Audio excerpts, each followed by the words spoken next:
Hi, I'm Josh Hockman with Park Industries Customer Service Department.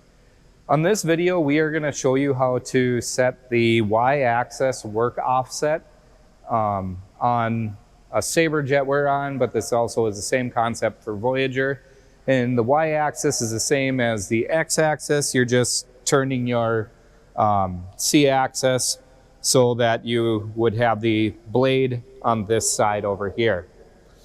So start out with, we'll take our blade off and put our aluminum jig on.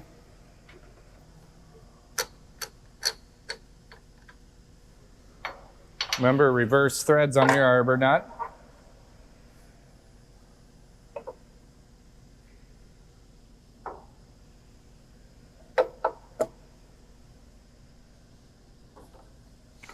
We're just going to take our aluminum setup jig.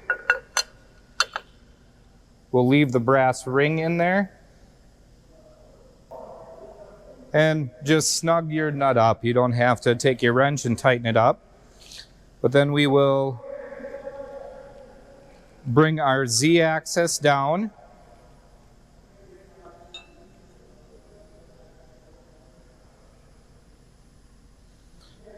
You don't need to go all the way down, but we just want to get it so at least 1/2 to 3/4 on this, or past the top of this block here.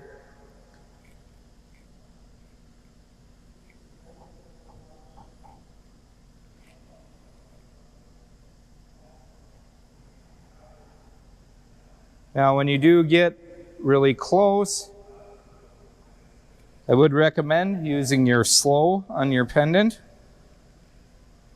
We'll just come to the Y negative, and this does work a little better if you have some help, but pull your block all the way to the front, just like a slab would if it would push up against it. And we're just going to slowly come negative until we just brush our aluminum jig onto our plastic block.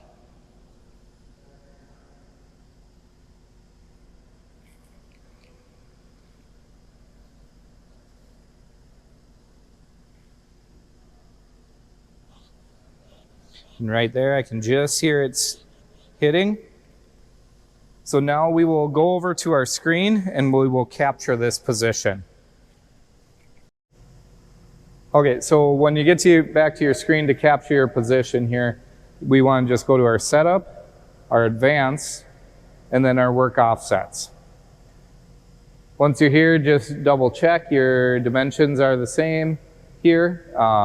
Should be 15 inches if you're first setting Z, and your 3/8 here for thickness. And then just capture your Y offset here.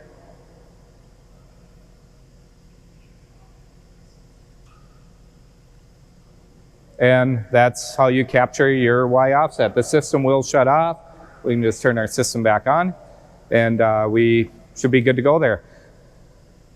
As always, if you have any questions, please call our customer service department, and we'd be glad to help. Thank you.